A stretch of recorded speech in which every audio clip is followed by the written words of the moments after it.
مثنوی معنوی پیر روم،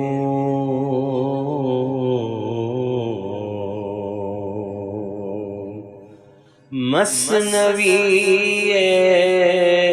معنوی پیر روم،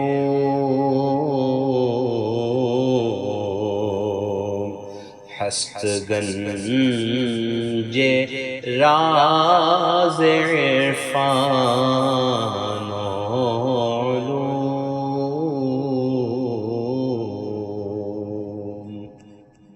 بسم اللہ الرحمن الرحیم، الحمدللہ رب العالمین، والصلاة والسلام علی سیدنا و مولانا محمد سید الاولین والآخرین وعلی آلہ واصحابہ اجمعین، اما بعد۔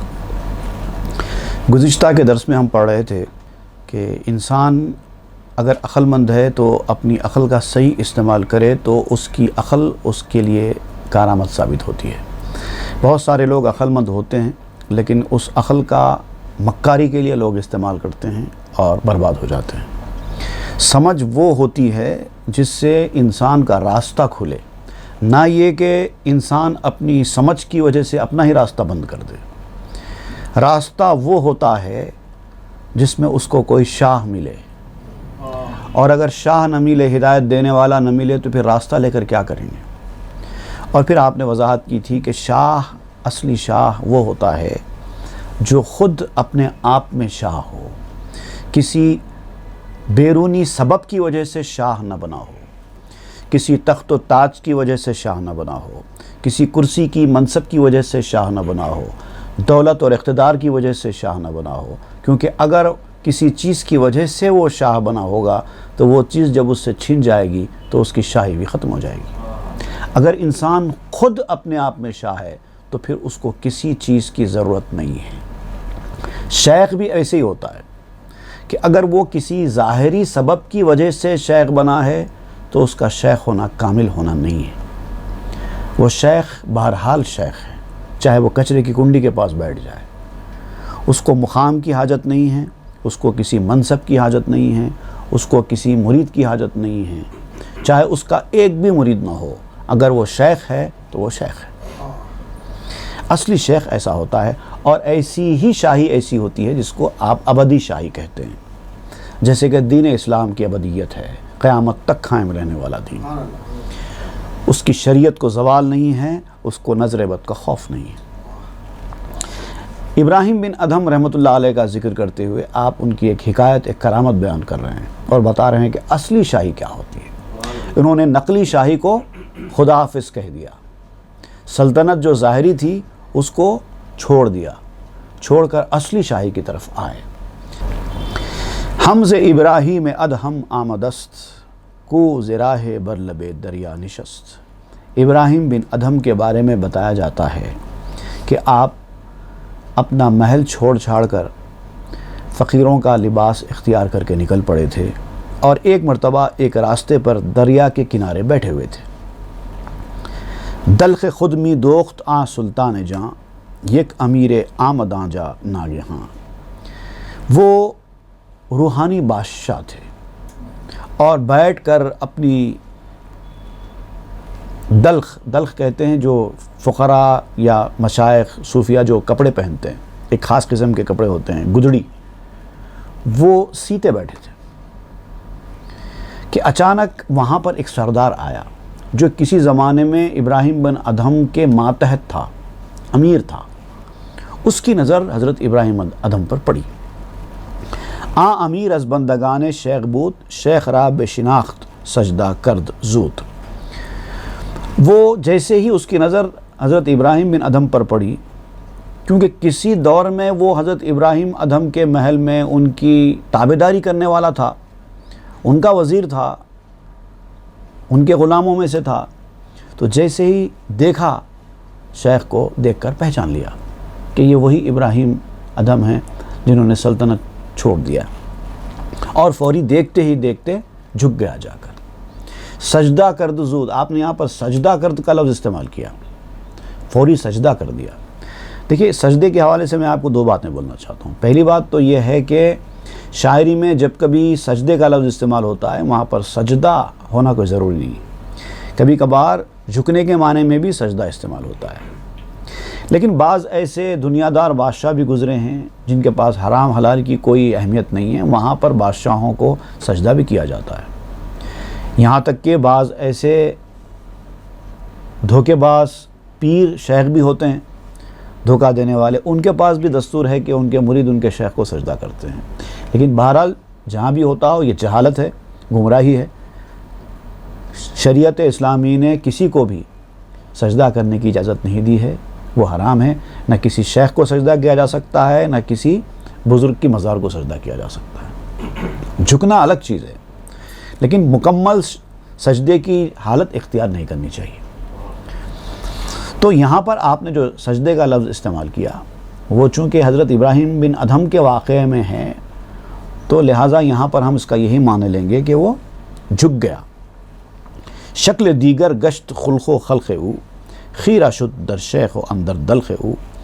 جیسے ہی اس امیر نے، اس وزیر نے حضرت ابراہیم بن ادھم کو دیکھا، اس کی حالت میں تبدیلی آ گئی، اس کی اخلاقی حالت بدل گئی، اس کی جسمانی حالت بدل گئی، چینج آ گیا۔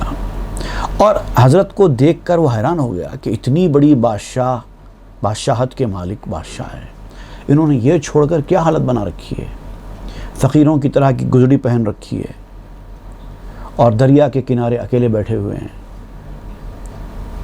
اور غریب مسکینوں کی طرح اپنے کپڑے خود سی رہے ہیں۔ کو رہا کر داں چنا ملک شگرف، برگزیدی فقر و بس باریک حرف۔ ایسی سلطنت انہوں نے چھوڑ دی، ایسی بڑی سلطنت، اور یہ فقیری اختیار کر لی، جو کہ بہت مشکل کام ہے۔ آرام اور آسائش کی زندگی چھوڑ کر انہوں نے یہ تکلیف اور پریشانی کی زندگی کو اختیار کر لیا۔ ترک کر دو ملک کے ہفت اقلیم را، می زند بر دلخ سوزن چوں گدا۔ انہوں نے 7 اقلیم کی حکومت کو، سلطنت کو چھوڑ دیا۔ دنیا کے کونے کونے میں پھیلی ہوئی تھی وہ سلطنت، وہ حکومت، کوئی چھوٹے موٹے کسی ملک کے بادشاہت نہیں تھی، بلکہ کئی ملک اس بادشاہت کے تحت تھے، اور فقیروں کی طرح کپڑے پہن کر، لباس پہن کر سوئی چلا رہے ہیں۔ یہ شعر جو ہے ایک نسخے میں یہ لکھا ہے، ترک کرد او ملک ہفت اقلیم را، می زند بر دلخ سوزن چوں گدا، اور ایک نسخے میں ملک ہفت اقلیم ضائع می کند چوں گدا بر دلخ سوزن می زند، اس طرح سے بھی آیا ہے۔ دونوں کے معنی قریب قریب سیم ہیں۔ 7 اقلیم کی سلطنت جو ہر طرف پھیلی ہوئی، 7 سمندر پار تک بھی حکومت چل رہی ہے، اس کو انہوں نے برباد کر دیا، چھوڑ دیا، اور فقیروں کی طرح سوئی چلا رہے ہیں، لباس کو سی رہے ہیں۔ اور بعض نسخوں میں تو یہ دونوں شعر لکھے ہوئے ہیں، حالانکہ دونوں کے معنی ایک ہی ہیں، صرف انداز الگ الگ ہے۔ ہو سکتا ہے کہ خود مولانا روم نے پہلے ایک شعر لکھا تھا، بعد میں اس میں ترمیم کر کے دوسرا لکھا ہو، ایسا ہو سکتا ہے۔ تو کسی نے وہ شعر اپنے نسخے میں لکھ دیا، کسی نے یہ شعر اپنے نسخے میں لکھ دیا، اور کسی نے تو دونوں بھی لکھ دیے۔ بہرحال دونوں کا مفہوم ایک ہی ہے۔ شیخ واقف گشت از اندیش اش، شیخ چون شیرست تو دل ہا بیش اش۔ اب جیسے ہی اس امیر کے دل میں خیال گزرا کہ شیخ نے ایسا آخر کیوں کیا، حضرت ابراہیم نے آخر ایسا کیوں کیا، اتنی اچھی بادشاہت، اتنی بڑی بادشاہت کو چھوڑ کر یہ حلیہ اختیار کیا، یہاں آ کے بیٹھ گئے، فقیری اختیار کر لی، ایسا کیوں کیا ہوگا؟ بلکہ جیسے ہی اس کے دل میں خیال آیا، حضرت ابراہیم بن ادھم اس کے خیال سے واقف ہو گئے۔ شیخ جو ہے وہ شیر کی طرح ہے، اور لوگوں کے دل اس کے سامنے جنگل کی طرح ہے۔ لوگوں کے دلوں میں گزرنے والے خیالات کو بھانپ جاتے ہیں۔ چون رجاؤ خوف در دلہا رواں، نیست مخفی برو اسرار نہاں۔ اصلی شیخ تو ایسے ہی ہوتے ہیں، لوگوں کے دلوں کے اندر 2 چیزیں چلتی رہتی ہیں، کبھی امید، کبھی ڈر، کبھی خوف، کبھی رجا، کبھی خوشگوار احساس، کبھی غمگینی۔ یہ انسان کے دلوں کے اندر چلتے رہتے ہیں۔ جیسا انسان کے دل میں یہ دونوں چیزیں چلتی رہتی ہیں، ویسے ہی شیخ بھی لوگوں کے دلوں میں گھومتا رہتا ہے، اور اس کے چھپے ہوئے راز، دل کی حالت شیخ سے پوشیدہ نہیں ہوتی۔ یہ اگرچہ کہ وہ لوگوں کے دلوں کی حالت کو لوگوں کے سامنے بیان نہیں کرتا ہوگا، لیکن واقف ضرور ہو جاتا ہے۔ دل نگہدارید اے بے حاصلاں، در حضور حضرت صاحب دلاں۔ اے افلاس کے رستے پر چلنے والو، اپنے دلوں کی حفاظت کیا کرو۔ جب تم اہل دل کی مجلس میں جا کر بیٹھو تو اپنے دلوں کی بھی حفاظت کرو۔ دل میں آنے والے خیالات پر کنٹرول کرو، ورنہ وہ خیالات کو بھی جان جائیں گے۔ پیش اہل تن ادب بر ظاہر است، کہ خدا ذیشان ہارا ساتر است۔ جب اہل ظاہر کے پاس آپ جاتے ہیں، ظاہر دیکھنے والوں کے پاس جب آپ جاتے ہیں تو ظاہری ادب کا لحاظ کرنا پڑتا ہے۔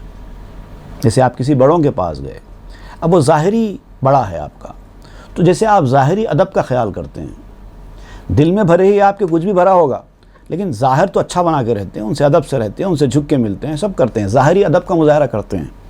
وہ اہل ظاہر کے پاس جاتے ہیں تو کیونکہ اللہ تعالیٰ آپ کے رازوں کو ان سے چھپا کے رکھتا ہے، آپ کی دل کی کیفیتوں سے وہ واقف نہیں ہیں، اسی لیے آپ اپنے دل کی باتیں ان سے چھپا کے رکھ لیتے ہیں، ظاہر پر دیکھ کر وہ خوش ہو جاتے ہیں آپ کی۔ دل میں چاہے بھلے ہی کسی کے بارے میں آپ کے کینہ بغض چھپا ہوا ہوگا، لیکن جب آپ ان سے جھک کے ملتے ہیں تو آپ کے ملنے سے دیکھ کر وہ خوش ہو جاتے ہیں، کیونکہ وہ ظاہر کو دیکھ رہے ہیں۔ باطن کی کیفیات کو اللہ تعالیٰ نے ان سے چھپا دیا ہے۔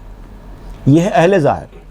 پیش اہل دل ادب بر باطن است، لیکن جو دل والوں کے پاس جاؤ تو اپنے باطن کی حفاظت کرو، اس باطنی ادب کا خیال کرو، وہ ضروری ہے، کیونکہ ان کا دل باطنی احوال دیکھنے والا ہوتا ہے، اس پہ جا کے ٹک جاتا ہے، وہ ظاہر کو دیکھتے ہی نہیں۔ کبھی کبھار ایسا ہوتا ہے کہ ایک آدمی ان سے بڑے عقیدت و احترام کا مظاہرہ کرتا ہے، لیکن وہ اس کو لائٹ لے کے نکل جاتے ہیں۔ دیکھنے والا پوچھتا ہے وہ تو اتنی عقیدت سے مل رہے ہیں اور یہ صاحب ہے کہ ایسے لائٹ لے کے نکل جا رہے ہیں۔ اور اس کے برخلاف کبھی ایسا ہوتا ہے کوئی ظاہری طور پر بے ادبی کرتا ہوا دکھائی دیتا ہے، لیکن وہ اسی کے ساتھ محبت کا سلوک کرتے ہیں۔ دیکھنے والا کہتا ہے یہ کیا بھائی، جو ادب و عقیدت سے مل رہے تھے اس کو تو یہ لائٹ لے رہے تھے، اور جو شخص جو ہے بے ادبی کا مظاہرہ کر رہا ہے اس کی بے ادبی کو لائٹ لیتے ہیں، خوش ہوتے ہیں، اس کے ساتھ ہنستے بولتے ہیں۔ ظاہر دیکھنے والا ایسے ہی بولتا ہے، لیکن اہل دل کیا کرتا ہے، وہ باطن کے حساب سے فیصلے کرتا ہے نا، وہ ظاہر کو تو دیکھتا ہی نہیں ہے۔ تو بے عکسے پیش کوراں بہر جاہ، با حضور آئی نشینی پائے گا۔ لیکن تیرا معاملہ کیا ہے، تو بالکل اس کے اپوزٹ طریقہ اختیار کیے ہوئے ہے۔ جو باطنی اندھے ہیں، جن کو باطن کی کوئی خبر نہیں ہے تیرے، ان کے پاس جاتے ہیں تو تیری غرض ہوتی نا، ان کے ساتھ بڑے ادب سے ملتے ہیں، بڑے پیار محبت عقیدت کا مظاہرہ کرتے ہیں، اور ضرورت پڑے تو نیچے بھی بیٹھ جاتے ہیں۔ اہل حشمت جو ظاہری اثر والے لوگ ہیں، ان کے پاس جاتے ہیں تو ان کی گداگری کرتے ہیں، ان کے پاس ہاتھ بن کے کھڑے ہو جاتے ہیں۔ پیش بینایاں کنی ترک ادب، نار شہوت را ازاں کشتی حطب۔ اور جب بیناؤں کے پاس جاتے ہیں، دل والوں کے پاس جاتے ہیں، دیکھنے والوں کے پاس جاتے ہیں تو وہ ادب ترک کر دیتے ہیں، لائٹ لیتے ہیں ان کو۔ کوئی بڑا ذی حشمت، کوئی با اثر آدمی جب دنیاوی اعتبار سے با اثر جاتا ہے، فوری ہوشیار ہو جاتے ہیں، اس کے ادب کے لیے، ان کی آہو بھگت کے لیے فوری چلے جاتے ہیں۔ جب کوئی اہل دل گزرتا ہے تو ان کو پلٹ کے بھی نہیں دیکھتے، بلکہ کبھی بے ادبی بھی کر بیٹھتے ہیں۔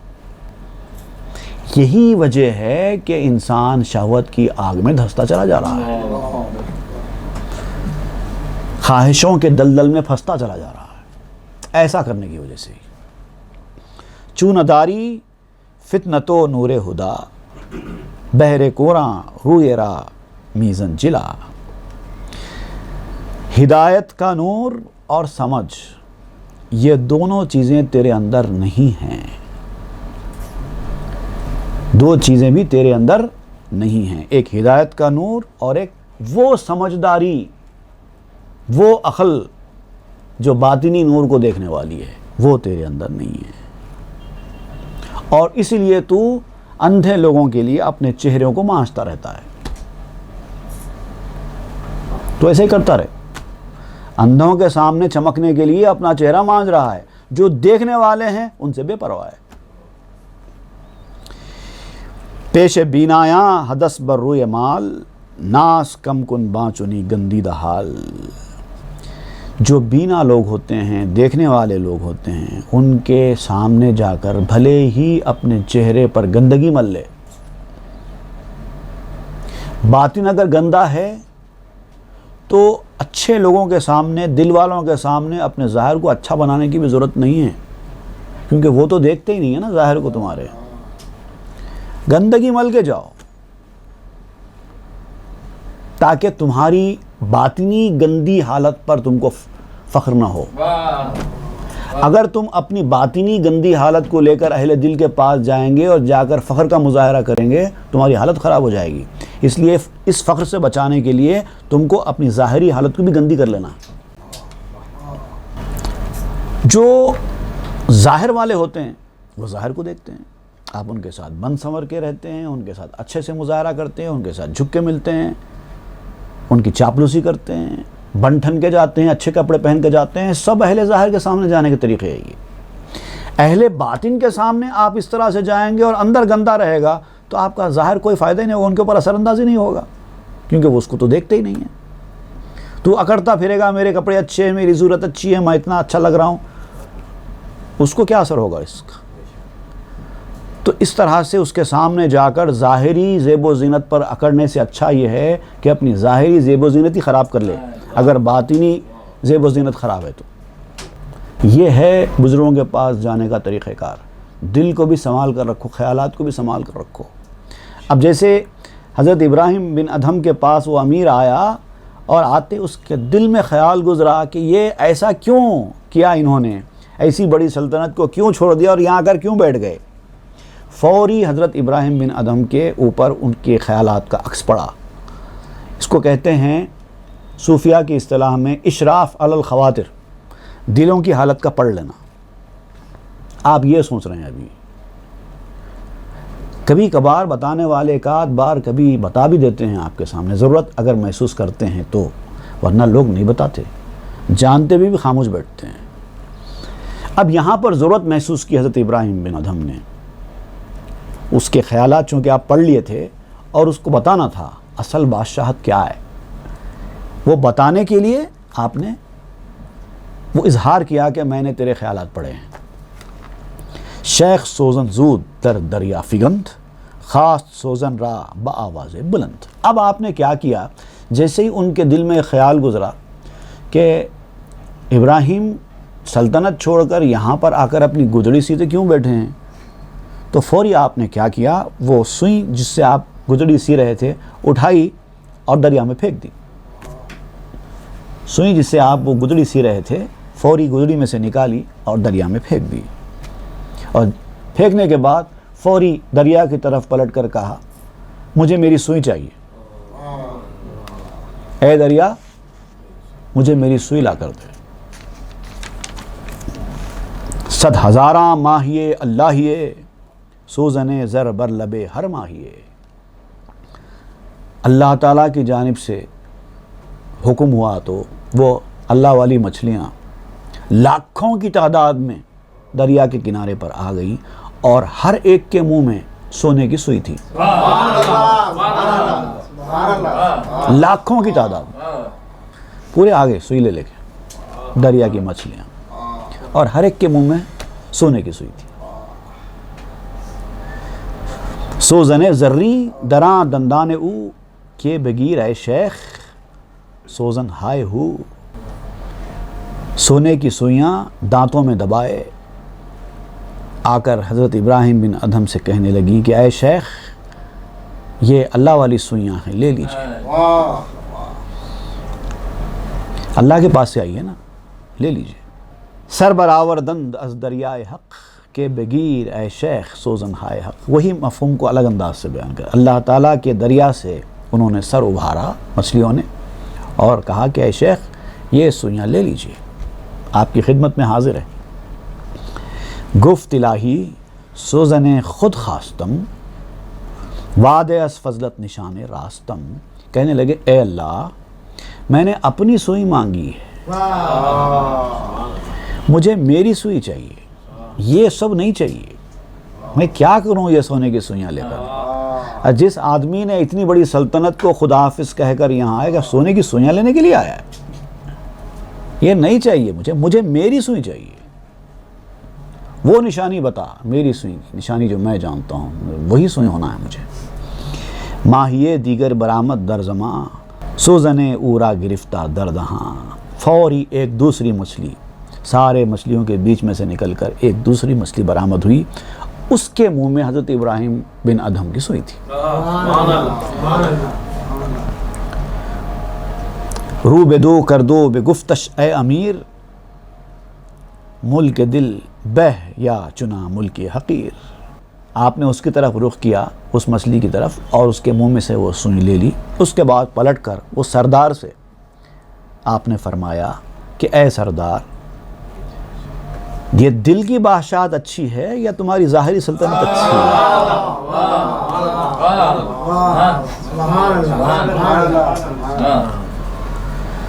ای نشان ظاہر است ای ہیچ نیست، باطن جوئی بظاہر برمائیست. آپ نے فرمایا یہ میرے باطن کی جو بادشاہت ہے نا، یہ اس کی ظاہری نشانی ہے اور کچھ نہیں ہے. یہ بھی جو میں نے تم کو بتایا ہے یہ محض ایک نشانی ہے، اصل بادشاہت بھی یہ نہیں ہے. تم کو جو کچھ آج دکھایا گیا نا یہ بھی میری اصل بادشاہت نہیں ہے، یہ محض ایک نشانی ہے. یہ بھی ظاہر ہے، اس کی طرف بھی توجہ مت کر، باطن کی جستجو کر. کرامتیں بھی اولیاء اللہ کے باطنی کیفیات کی صرف ظاہری نشانی ہوتی ہے، وہ اصل نہیں ہوتی. صرف اس کا عکس پڑتا ہے، صرف ایک دکھاوے کے لیے، ایک نمونے کے لیے، سیمپل جیسے آپ کہتے ہیں نا، وہ ہوتا ہے صرف. تو اس کی طرف بھی نہیں جانا چاہیے، اس کو بھی اصل نہیں سمجھنا چاہیے. کرامتیں اصل نہیں ہیں، کرامتیں اصل ولایت نہیں ہیں، وہ بہت بڑی چیز ہے. اس کے سامنے کرامت بھی بالکل معمولی چیز ہے. سوئے شہر از باغ شاخ آورند باغ و بستان را کجا آجا برند. آپ نے فرمایا اگر باغ سے شہر کو گلاب لانا ہے تو ایک اس کی ٹہنی توڑ کر لا لیتے ہیں، پورا باغ اٹھا کے نہیں لاتے. آپ کو گلاب چاہیے تھا باغ سے، میں نے باغ میں جا کر ایک ٹہنی گلاب والی توڑ کر آپ کی خدمت میں پیش کی. یہ ہے ہمارا باغ جہاں پر ایسا گلاب اگتا ہے. صرف ایک شاخ لائی، ایک پودا بھی نہیں لایا. باغ تو بہت دور کی بات، ایک پودا بھی اٹھا کر نہیں لایا. باغ کون لاتا ہے؟ یہ تو صرف نشانی ہے. ایک گلاب کی ٹہنی کو دیکھ کر باغ کا اندازہ کر لینا. خاصا باغے کاں فلک یک برگ اوست بلکہ آمغزست تو ای عالم چو پوست. خصوصاً وہ باغ کہ جس کا ایک پتا آسمان ہے، وہ باغ کون لائے؟ وہ ایسا باغ ہے جس کا خالی ایک پتا آسمان ہے. بلکہ یوں سمجھیے بلکہ آم مغزس تو ای عالم چو پوست، بلکہ یہ ساری کائنات چھلکا ہے، وہ مغز ہے، وہ عالم. ساری کائنات صرف چھلکا ہے. بر نمیداری سوئے آن باغ گام بوئے افزوں جوئے کن دفع زکام. اگر یہ گلاب کی ٹہنی تمہارے ہاتھ میں دینے کے باوجود تم باغ کی طرف رجوع نہیں کرتے، تم کو باغ کی طلب نہیں ہوتی، باغ جانے کی خواہش نہیں ہوتی، تو اس کا مطلب تجھے زکام ہو گیا ہے، ناک بند ہے، گلاب کی خوشبو نہیں آ رہی. یہ گلاب کی خوشبو سونگھنے کے بعد بھی اگر تجھے باغ کو جانے کی جستجو نہ ہوئی تو اس کا مطلب تو ناک بند کے مرض میں مبتلا ہے. تجھے خوشبو نہیں آ رہی ہے، اس میں قصور گلاب کا نہیں، تیری ناک کا ہے۔ تو جستجو کر، باغ کی جستجو کر، پھول کو چھوڑ دے۔ تو ایک پھول کے پیچھے بھاگ رہا ہے، وہاں تو کروڑوں کی تعداد میں پھول ہیں۔ تاکہ آبو جاذب جانت شود، تاکہ آبو نور چشمانت شود، تاکہ وہ خوشبو تیری روح کی کشش کا سبب بن جائے۔ اگر تو اپنی ناک کی اس پریشانی کو دفع کرے، اپنی ناک کو کھول کے اپنی خوشبو سونگھنے کی صلاحیت کو پھر سے زندہ کرے، تو یہ خوشبو تیری روح کی کشش کا سبب بن جائے گی، یہ خوشبو تیری آنکھوں کا نور بن جائے گی۔ پرابلم تیرے اندر ہے، اس کو دور کر۔ تاکہ آبو سوئے بستانت کشت، وان نماید مرترا راہ رشد، تاکہ وہ خوشبو تجھے باغ کی طرف کھینچنے کا ذریعہ بنے۔ تو سونگے گا تو باغ کی طرف تیری توجہ ہوگی، خواہش بڑھے گی۔ تو سونگتا ہی نہیں ہے، سونگتا بھی ہے تو خوشبو تیری ناک کے اندر جاتی نہیں ہے، اور پھر یہ خوشبو تجھے ہدایت کا راستہ دکھا دے۔ چشم نابینا اترا بینا کنت، سینہ اترا سینہ سینہ کنت، تیری اندھی آنکھوں کو روشنی عطا کر دے، تیرے سینے کو کوہ سینہ بنا دے، تور سینہ بنا دے۔ یہ سینہ تو سب کے پاس ہے، تور سینہ کہاں ہے؟ وہ سینہ بنانا ہے، اپنے سینے کو تور سینہ کا سینہ بناؤ۔ چشم نابینا اترا بینا کنت، سینہ اترا سینہ سینہ کنت۔ گفت یوسف ابن یعقوب نبی، بہر بو القو علی وجہ ابی۔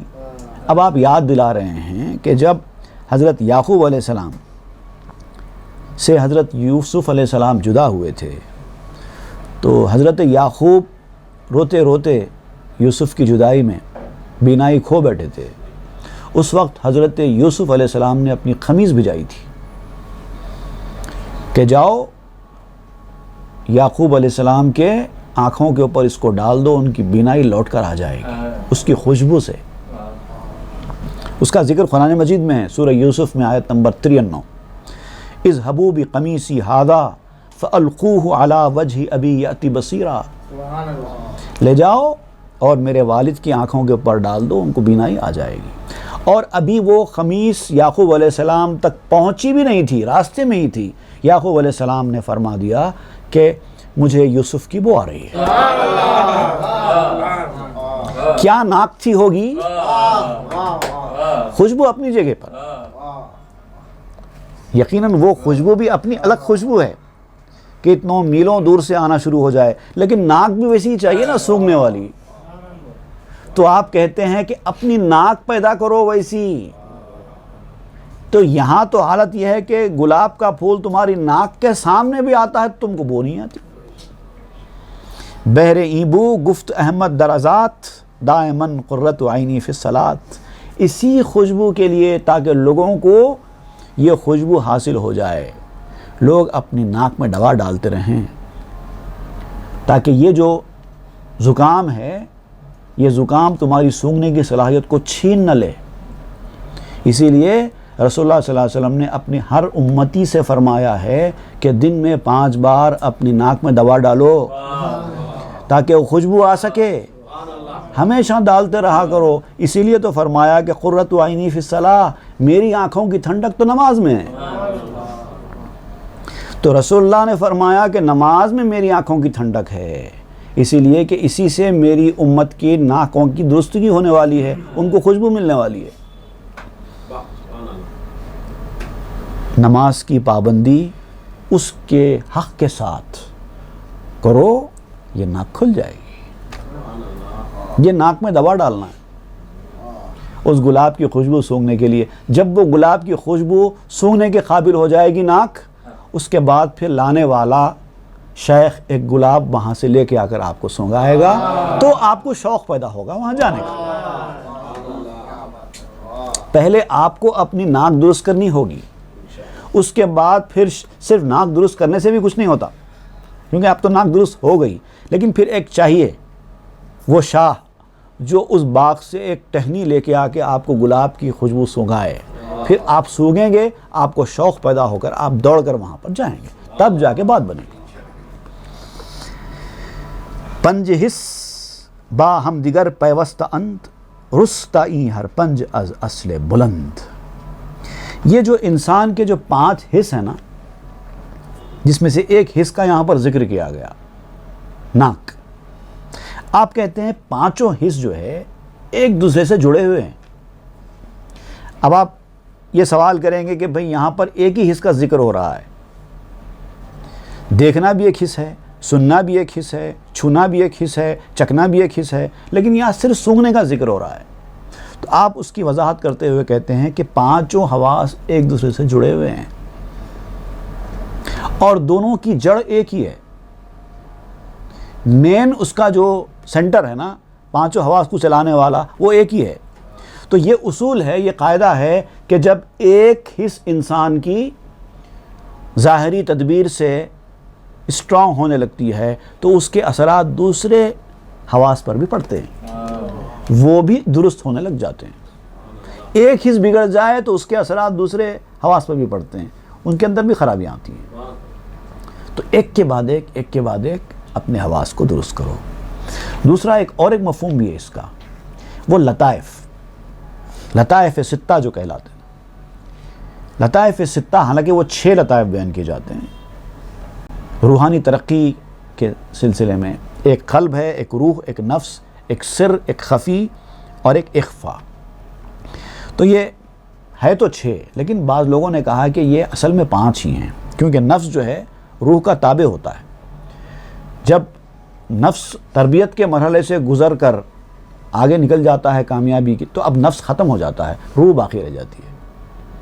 تو اسی لیے نفس کو روح کے تابع کہا گیا۔ وہاں پر بھی یہ 5 ہے اس حساب سے دیکھا جائے تو قوت باقی شوت، جب ایک میں قوت آنے لگتی ہے تو دوسرے بھی تقویت پانے لگتے ہیں۔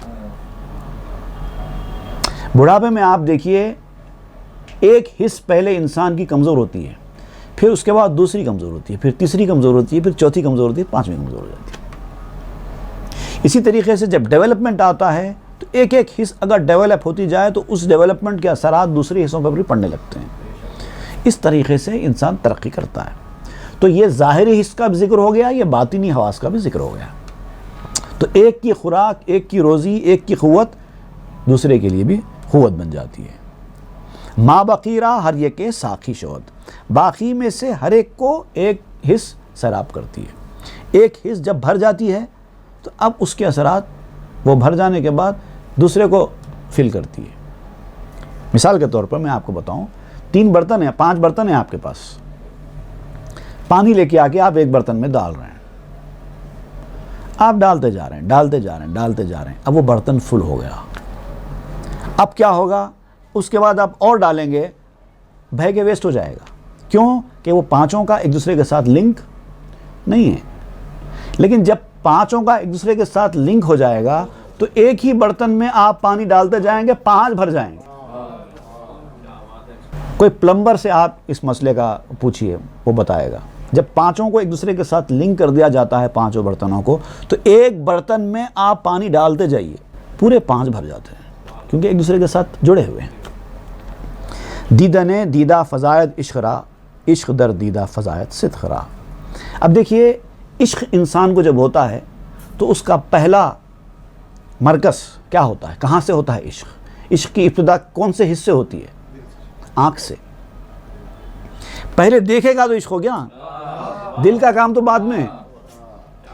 پہلا دروازہ عشق کا آنکھ ہے، تو آنکھ عشق کو بڑھاتی ہے۔ عشق در دیدہ فزایت صدق را، پھر عشق آنکھوں میں صدق کو بڑھاتی ہے۔ پہلے آنکھوں میں عشق آیا، آنکھوں کے ذریعے عشق ہوا، پھر جب عشق ہو گیا تو آنکھوں کی سچائی کو بڑھانے کا ذمہ دار عشق بن گیا، اور وہ ہے صدق، سچائی۔ سچائی کے اثرات آنکھوں میں آنا شروع ہو گئے۔ دل کے اندر عشق گیا آنکھوں کے ذریعے، لیکن جب عشق اندر چلے گیا تو اب یہی عشق آنکھوں کی سچائی بڑھانے کا ذمہ دار بن رہا ہے۔ صدق بیداری ہر حس می شود، حس ہارا ذوق مونس می شود. اور جب صدق پیدا ہو جاتا ہے آنکھوں کے اندر تو پھر ہر حس بیدار ہونے لگتی ہے. ایک برتن میں جب پانی فل ہو جاتا ہے تو پھر آہستہ آہستہ دوسرے برتن بھی بھرنے لگتے ہیں، پھر ہر حس بیدار ہو جاتی ہے. اور پھر عشق ہونے کے بعد جو چیز بڑھنے لگتی ہے وہ کیا ہوتا ہے؟ ذوق، شوق، محبوب سے ملاقات کا شوق، اس کے ہو جانے کا شوق، اس کو خوش کرنے کا شوق، یہ بڑھنے لگتا ہے. تو یہ مرحلے، اور ان مرحلوں کا دروازہ حس سے ہو کر ہی گزرتا ہے. تو آپ نے یہاں پر ایک حس کا ذکر کیا، سونگھنے کے حس کا. خوشبو تو سونگھو پہلے، خود بخود شوق پیدا ہو جائے گا، ذوق پیدا ہو جائے گا باغ میں جانے کا. خوشبو نہ سونگھو گے تو ذوق بھی نہیں ہوگا. اور خوشبو لانے والا آپ کو لا کر آپ کی ناک کے سامنے لے جا کر وہ ٹہنی جس میں گلاب ہے سنگھا رہا ہے، آپ سونگھ بھی رہے ہیں لیکن آپ کو بو آتی نہیں ہے کیونکہ آپ کے ناک میں خرابی ہے. پہلے اپنی ناک کو صاف کرو، اس کے اندر وہ حس پیدا کرو سونگھنے کی، اس کے بعد پھر وہ سونگھائے گا تو سونگھنے کے بعد آپ ایسے مست ہو جائیں گے، آپ کو باغ جانے کا شوق پیدا ہو جائے گا. تو یہ شوق کے لیے یہ کرنا ضروری ہے. یہ جو ہم غیب کی زندگی کو، غیب کے عالم کو نہیں دیکھ پا رہے ہیں، اس کی وجہ یہ ہے کہ ہم کو وہاں جانے کا شوق پیدا ہی نہیں ہوا ہے. اور پیدا نہیں ہوا ہے تو کیوں پیدا نہیں ہوا ہے؟ کچھ ایسے لوگ ہیں جن کو وہ گلاب کی ٹہنی لا کر سنگھانے والا ملا ہی نہیں ہے، اور کسی کو ملا ہے تو اس کو ناک میں خرابی ہے. دونوں چیزیں درست ہونا ضروری ہے. ایک تو آپ کی ناک بھی درست ہو سونگھنے کے لیے، دوسرے لانے والا باغ سے وہ ٹہنی لے کر آ کر آپ کو سنگھائے بھی. دونوں چیزیں ہوں گی، آپ خوشبو سونگھیں گے تب آپ کو شوق پیدا ہوگا اور آپ اس راستے پر چل پڑیں گے. پھر وہ سنگھانے والا آپ کو اس راستے کی طرف ہدایت بھی کرے گا، تب جا کے آپ کا شوق بڑھے گا. اتنی آسانی سے ہونے والا کام نہیں ہے. اس سلسلے میں اور کچھ باتیں اہم بیان کریں گے انشاءاللہ، وہ ہم آئندہ کے درس میں پڑھیں گے. صلی اللہ تعالی علی خیر خلق سیدنا محمد وآلہ واصحابہ اجمعین والحمد للہ رب العالمین. مثنوی معنوی پیر روم،